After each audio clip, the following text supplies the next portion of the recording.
अस्सलामुअलैकुम दोस्तों, उम्मीद करता हूँ आप सब खैर खैरियत से होंगे। अभी हम आपको डॉक्टर ज़ाकिर नाइक की एक वीडियो प्ले करेंगे जिसमें एक बंदा सवाल करता है कि अल्लाह ताला का कानून क्या तब्दील हो सकता है। एक सवाल ये और दूसरा ये कि क्या इंसान का दोबारा जन्म होता है, क्योंकि मैंने ये पढ़ा है कि विष्णु कहते हैं कि मैंने दूसरी बार इंसान को बनाया जिसको आप नूह अलैहिस्सलाम के नाम से जानते हैं। तो क्या ये सच है कि नहीं? वीडियो को पूरी देखें और इन अल्फाज का मतलब जानिए।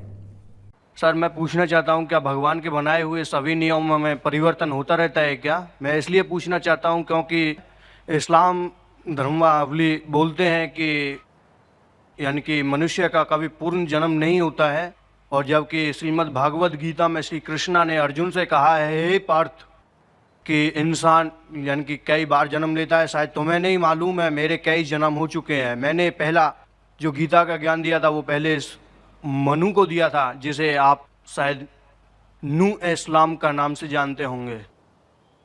और दूसरी बार कहते हैं कि मैंने सूर्य देव को ये ज्ञान दिया था, उसके बाद मैं आपको दे रहा हूँ। तो सर, आप क्या बता सकते हैं कि मनुष्य का पूर्ण जन्म होता है या नहीं होता है? क्या भगवान के बनाए हुए नियमों में क्या परिवर्तन होता रहता है कि समय अनुसार? मैं ये पूछना चाहता हूँ। The brothers asked two questions. The first question is, can there be change in the law and the teachings of Almighty God? Can there be changes? And question two is that can a person be reborn?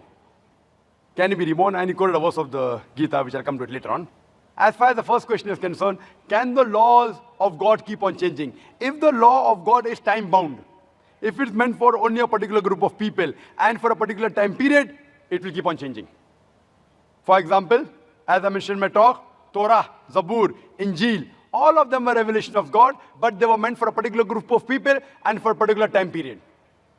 But once the last and final revelation of God has been revealed, nothing new can be added, nothing can be subtracted. Quran is the last and final revelation of Almighty God. No other revelation is going to come. Prophet Muhammad, peace be upon him, is the last and final messenger. There is no other messenger to come. Allah says in Surah Azab chapter 30 verse number 40, مَا كَانَ مُحَمَّدٌ أَبَا أَحَدٍ مِّن رِجَالِكُمْ وَلَٰكِنَّ رَسُولَ اللَّهِ وَخَاتَمَ النَّبِيِّينَ وَكَانَ اللَّهُ بِكُلِّ شَيْءٍ عَلِيمًا. That Muhammad, peace be upon him, is not the father of any of you men, but he is the messenger of Allah and is the seal of the prophets. And Allah is all-knowing, full of wisdom. After Prophet Muhammad, if anyone says that he is a messenger of God, he gets revelation, then he requires a psychiatrist. Prophet Muhammad is the last and final messenger. After Quran, no other revelation is going to come. And Quran clearly mentions in Surah Ma'idah chapter 5 verse number 3, on this day have I completed my religion for you, and have chosen for you Islam, and complete my favor on you. Once the religion is completed, nothing new can be added, nothing can be subtracted. So as far as your question, yes, the old revelations, there can be changes. But the basic message from the first revelation till the last about Tawheed, about oneness of God, is the same. So all the revelations that came before the Quran, they have not maintained their pure form. They have been changed by human beings. And because it was not meant for eternity, Almighty God didn't feel it fit to be preserved. But as far as the Quran is concerned, Allah says in Surah Hijr, chapter number 15, verse number 9, we have revealed the Quran and we shall guard it from corruption. This Quran, even if all the human beings try and change the Quran, they cannot do it. All the human being and jinn, they get together, they can't change the Quran. So as far as the previous revelation, yes, there can be a change. But the final revelation, no, it cannot be changed. It is the ultimate. Now coming to the second question. Second question ये है sir, The second question में जुड़ा रहा हूँ अभी. यानी कि अल्लाह Second के question पास याद है तीन मुझे. एक बंदे जो रहते हैं, उनमें हमारी ओर से ब्रह्मा विष्णु महेश तीनों के काम अलग अलग हैं। यानी कि पहला ब्रह्मा, यानी कि जैसा जो जीव काम करता है उसके हिसाब से उसको जन्म यानी कि योनि में भेज देते हैं। दूसरा काम है विष्णु, जो विष्णु जी हैं वो जीवों की पालना पोषणा की ओर ध्यान देते हैं। तीसरे जो महादेव हैं, जिनको देवादिदेव महादेव यानी कि शिव शंकर बोलते हैं, यानी कि वो सब का हिसाब बराबर करते हैं। यानी कि आपके पास जो यानी कि अल्लाह ताला के पास जो तीन बंदे नेक बंदे रहते हैं, उनका भी काम क्या यही है? भाई साहब, इस्माइल, आपने इज़राइल, एक नया सवाल पूछा जी इसका जवाब दूंगा। पहले पुराने सवाल का जवाब दूं कहने में, जी आपने पुनर्जन्म की बात की बराबर, जी तो उसका जवाब चाहिए या नहीं चाहिए? चाहिए। चाहिए ना। तो पहला पुनर्जन्म की बात करूंगा, फिर आपकी ब्रह्मा विष्णु और शिवा की भी बात करूंगा। हाँ, इंशाल्लाह तीनों की बात करूंगा मैं। There was asked another new question. So I told him first I'll reply to the old question, then I'll come to a new question. His previous question was that do you believe in reincarnation in a second life? As far as reincarnation is concerned, what you quoted is Bhagavad Gita. But the highest scripture in Hinduism is Ved. Vedas are number one. They are the Shrutis.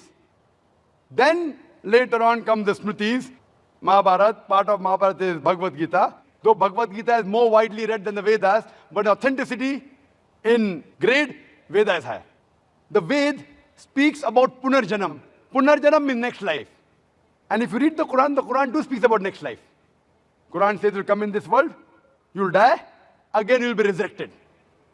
Punar means next, Janam means life. Punarjanam. Nowhere does the Veda speaks about death, life, death, life, death, life, death, life. Nowhere. Nowhere. Neither does the Bhagavad Gita speak about that. What you quoted to me is a verse of Bhagavad Gita, chapter number 4, verse number 22. I'm giving you the reference. Where it's mentioned in Bhagavad Gita, according to the Hindus, it's the word of Almighty God. And it says that as the human beings keep on changing the clothes, they throw away the old clothes and put on new clothes, same way the soul will take a new body. Will throw away the old body, new body. I have got no problem. In this world you have this body, when you die you are resurrected, new body, no problem. It is matching with the Quran, matching with the Veda. But this philosophy, what you're talking about reincarnation, in Sanskrit it is called as samsara. The theory of reincarnation, the theory of life and death, called as rebirth, correct? Now this theory was propounded by the scholars of Hinduism. It's nowhere mentioned in the Vedas. Why? Because they could not justify. Some people are born deaf, some people born rich, some people born in a poor family, some people are born healthy, some people congenital heart disease. How can God be unjust? So they couldn't justify, so they came with the philosophy of death, life, karma and dharma. Karma is the deed, action, dharma is the law. So what justification? How can God be unjust? How can a person be born with a heart disease? Last life, he did some sin. This was a philosophy assumption by the scholars of Hinduism, not by Veda. So then they came with this philosophy and they say that if you do good deeds, in your next life, you will be born of a higher degree. And the universal breath-out of Hinduism is all living creatures are breath-out. So maybe you're born sometime as a cockroach, sometime as a rat, sometime as a cat, sometime as a dog, sometime as human being. Human being is the highest level. So if you do good deeds, you're born higher. If you do bad deeds, you're born lower. Fine? And you're born as a human being 7 times. How many times? 7. This is the philosophy of the Hindu scholars, called as samsara. Now I'm asking you a question, brother. In this world, sin is increasing or decreasing? Sin, पाप बढ़ रही है कि घट रही है? बढ़ रही है, माशाअल्लाह, very good. Sin is increasing. Population of human being, इंसान जो जनता, इंसान है बढ़ रही है कि घट रही है? Population बढ़ रही है कि घट रही है? बढ़ रही है, माशाअल्लाह. So sin is also increasing and human beings are increasing. If sin is increasing, human beings should decrease. So what we realize, logically it's not correct. Therefore, I believe in Punarjanam. Punarjanam is next life, which even Quran speaks about next life. But only one. You come in this world only once. Now coming to your third question. About Brahma, Vishnu, Mahesh or Shiva. Same. 2 names, Mahesh and Shiva, same. But more popular known as Shiva. Right? The creator, the destroyer, the sustainer. Brahma, Vishnu, Shiva. And you ask me that does God have these 3 forms? No, God doesn't have 3 forms. Does he have any people? Yes, he has many angels. See, alone God is sufficient. He does not require anyone's help. But if he wants, he can do it through an angel, if he wants. If he doesn't want, no problem. He just wills, and it is. Kun fayakun. Be, and it is. As far as the Hindus, what they believe in somewhat similar Trinity what the Christians believe, even the Hindus believe. That Almighty God, one God is God to create, Brahma. One God is God to destroy, Shiva. One God is God to sustain, Vishnu. So separate God for creation, separate God for sustaining, separate God for destroying. The Quran says in Surah Anbiya, chapter 21, verse number 22, if there were gods more than one God, surely they would have fought among themselves. And Quran says in Surah Mu'minun, chapter number 23, verse number 91, that if there were many gods, they would have piled upon one another. And that's what we find in Hindu mythology. One god fighting with the other god, one god defeating the other god, third god helping the second god. How can gods fight? So best is only one god. Superpower is only one. And that is what the Ved says. If you ask a common Hindu, how many gods does he believe in? Some will say 3, some will say 100, some will say 1,000, some will say 33 crores, 330 million. But if you ask a learned Hindu that how many gods should a Hindu believe in, he will tell you Hindu should believe only in one god. But the common Hindu, he believes in a philosophy known as pantheism. What he says, that everything is God. The tree is God, the sun is God, the moon is God, the human being is God, and the snake is God. What we Muslims say, everything is God's. G-O-D with an apostrophe S. Everything belongs to God. The tree belongs to God, the sun belongs to God, the moon belongs to God, the human being belongs to God, as well as the snake belongs to God. But the major difference between the Hindus and the Muslims is the Hindus say everything is God, we Muslims say everything is God's. G-O-D with an apostrophe S. The major difference is apostrophe S. If we can solve this difference of apostrophe S, the Hindus and the Muslims will be united. How do we do it? Allah says in the Quran in Surah Al-Imran, chapter number 3, verse number 64, "Ta'alaw ila kalmatin sawa'in bainana bainakum." Come to common terms as between us and you. Which is the first term? Allah na'budu illallah. That we worship none but Allah. Wala nushrika bihi shay'an. That we associate no partners with Him. Wala yattakhiza ba'duna ba'dan arbaban min dunillah. That we erect not among ourselves lords and patrons other than Allah. Fa in tawallahu. If then they turn back, faqul ishhadu bi anna muslimun. Say we bear witness that we are Muslims bowing our will to Allah subhanahu wa ta'ala. The best way to analyze any religion is not to try and understand what the followers are doing, but you have to analyze the scriptures. Now, if we analyze the Hindu scriptures, if we read the Upanishads, which Ved Upanishad the highest, it's mentioned in Chandogya Upanishad, chapter number 6, section number 2, verse number 1, Ekkam evidityam. God is only one without a second. It is a Sanskrit quotation. Ekkam evidityam. God is only one without a second. It's mentioned in Shweta Sitara Upanishad, chapter number 6, verse number 9. Nachasya kasij, janitana chadipa. Of him, there is no Lord. He has got no parents. Almighty God has got no superior. He has got no mother. He has got no father. It's mentioned in the Shweta Sitara Upanishad, chapter number 4, verse number 19. Na tasya pratima asti. Of that God, there is no pratima. Pratima means image. Pratima means photograph, idol, sculpture, painting. Almighty God has got no photograph, has got no sculpture, has got no statue, has got no painting. He has got no images. And amongst the Hindu scriptures, the most sacred are the Ved. It's mentioned in Yajurved, chapter number 32, verse number 3. Na tasya pratimasti. Of that Almighty God, there is no pratima, there is no images, there is no photograph, there is no sculpture, there is no statue. It's mentioned in Yajurved, chapter number 40, verse number 8. Almighty God is pure. It's mentioned in Yajurved, chapter number 40, verse number 9. Andhatma pavishanti ya asambuti mupaste. They are entering darkness, those who worship the asambhuti. Asambhuti are the natural things like fire, water, air, etc. And the verse continues, they are entering more in darkness, those who worship the sambhuti. Sambhuti are the created things like table, chair, idol, etc. Who says that? Yajurved, chapter number 40, verse number 9.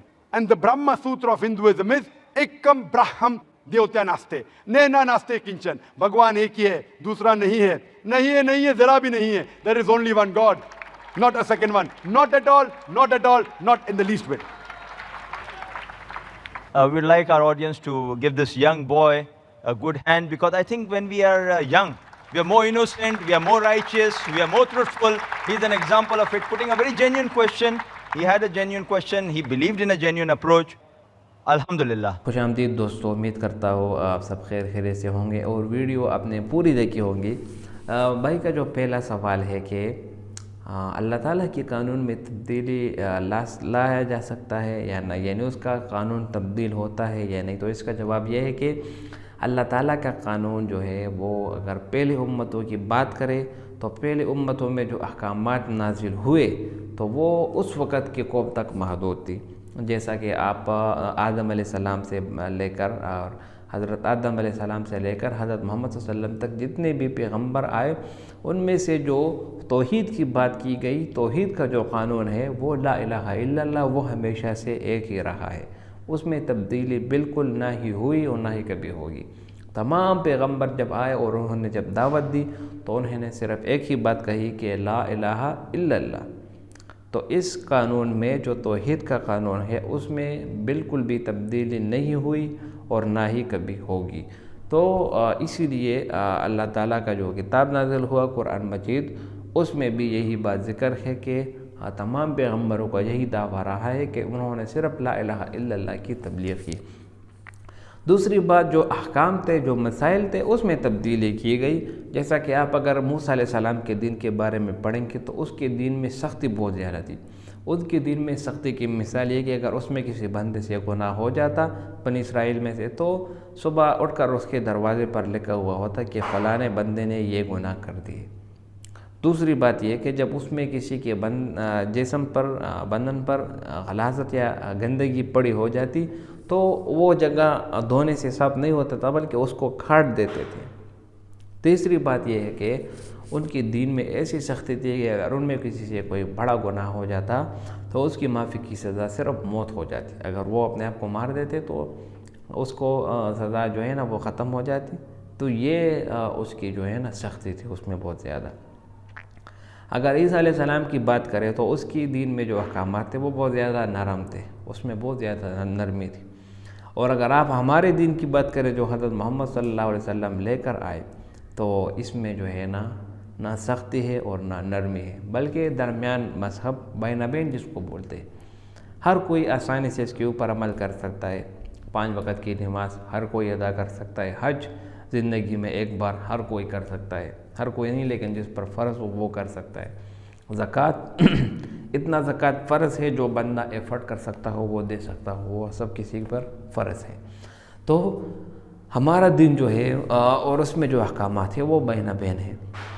تو پچھلی امتوں کے پر جو احکامات نازل ہوئے ان میں تبدیلی کو کی گئی کیونکہ وہ انہی لوگوں تک خاص ہے۔ جب وہ امت ختم ہو گئی تو وہ احکامات بھی ختم ہو گئے۔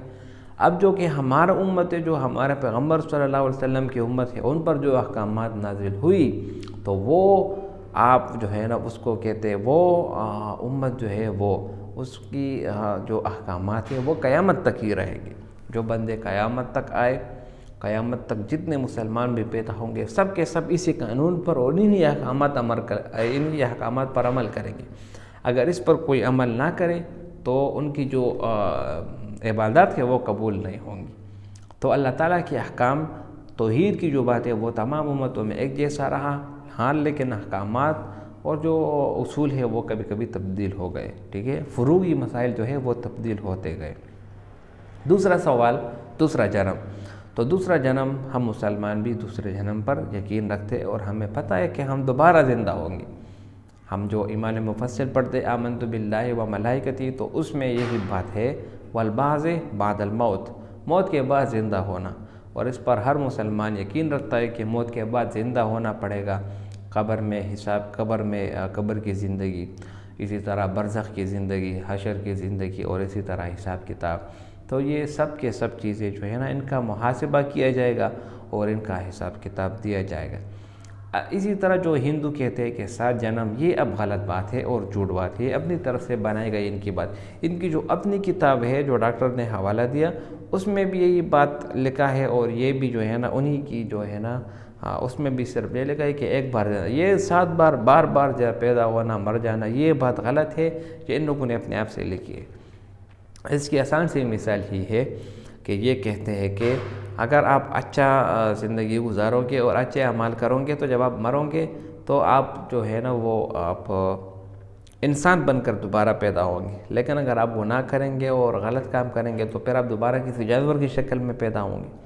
یہ بات غلط ہے لاجیکلی۔ کیونکہ اگر آپ لاجیکلی دیکھیں تو جو لوگ، اگر آپ دیکھیں تو انسانوں کی تعداد دن بدن بڑھتی جا رہی ہے، اور اسی طرح جو جانور ہیں ان کی تعداد کم ہو رہی ہے، اور اگر آپ دیکھیں تو انسانوں سے گناہوں کی تعداد بھی زیادہ ہو رہی ہے۔ پہلے گناہ بہت کم ہوتے تھے، ہر کسی کے گھر میں، کسی کے گھر میں ایک ٹی وی یا ایک ڈش وغیرہ جو ہے نا وہ ہوتا تھا، ابھی تو internet 5G 4G wi fi ہر کسی کی جیب میں موبائل سنیما یہ اویلیبل ہے، تو گناہوں کی تعداد زیادہ ہو گئی. تو اگر آپ ہندوؤں کی جو لاجک ہے اس کو دیکھیں تو اس میں اگر بندے زیادہ گناہ کرتے تو اس سے تو پھر جانوروں کی تعداد زیادہ ہونی چاہیے اور مسلمان انسانوں کی کم، حالانکہ ایسے نہیں. تو ان کو یہ بات بالکل غلط ہے. تو اسلام میں یہ بات ہے کہ دوبارہ زندہ ہونا ہے، اور وہ زندگی پھر ابد حیات تا حیات رہے گی، اس میں پھر تبدیلی نہیں ہوگی. تو ویڈیو کا مقصد اور ویڈیو کی جو خلاصہ ہے وہ یہی ہے کہ انسان اللہ تعالیٰ کے قانون میں جو اصل قانون ہے، اللہ تعالیٰ کی جو توحید کی بات، اس میں تبدیلی نہیں ہوتی، نہ ہی کبھی ہوگی. اور جو فروعی مسائل ہے جو پہلے امتوں میں مختلف تھے اور اس میں مختلف ہے، وہ اس میں تبدیلی ہوتی رہی ہے. پہلی امت جو ہے ان میں اگر جہاد میں مال غنیمت مل جاتا تو وہ ان کو کسی بڑے پہاڑ کے اوپر رہتے تھے اور آگ آ کر ان کو جلا کر ختم کر دیتے. اس امت کے لیے اللہ تعالیٰ نے مال غنیمت کو حلال کر دیا اور وہ پھر آپ استعمال بھی کر سکتے تھے. تو اور دوسری بات، دوسری جنم، تو دوسرا جنم ثابت ہے، موت کے بعد زندہ ہونا اس پر سب کا عقیدہ ہے مسلمانوں کا. 7 بار پیدا ہونا یہ اب غلط بات ہے. امید کرتا ہوں ویڈیو آپ کو پسند آئی ہوگی. اگر ویڈیو آپ کو پسند آئے تو اس چینل کو سبسکرائب کریں. بہت شکریہ.